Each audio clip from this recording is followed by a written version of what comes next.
2021 at night. My walks home from work are usually uneventful. Since I work in the center of town, I have the pleasure of crossing the town square a few times during the day. In the morning and afternoon, the square is lively. There are always plenty of people. Those who are buying and those who are hoping to sell. There are mothers pushing strollers, and there are mothers sitting on benches, watching as their children walk around carefully on the uneven stones that lay underneath their tiny feet. And of course there are pigeons. The pigeons seem to be the main attraction as they walk and fly around randomly. But in the late evening there is none of that. Instead of pigeons flying around, there is only the cold dark air.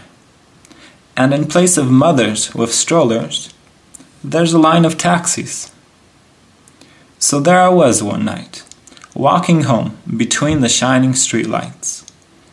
Ahead of me I saw an older man walking slowly in my direction. He looked extremely old. Too old. The man had a walking cane in his right hand and a tired-looking bag in his left. As I was about to pass him, he stopped me. Excuse me, what time is it?" he asked, slowly and quietly. I took my phone out of my pocket. It's 2021, I replied. "What?" he replied back to me as he moved closer.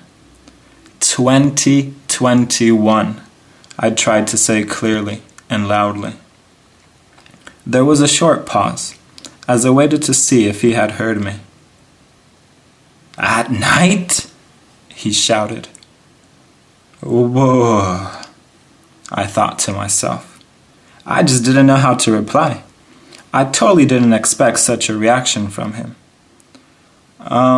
Yes," I said finally, as I began walking away. And for the rest of my walk home, my imagination was working hard, trying to understand what was happening in that old man's mind.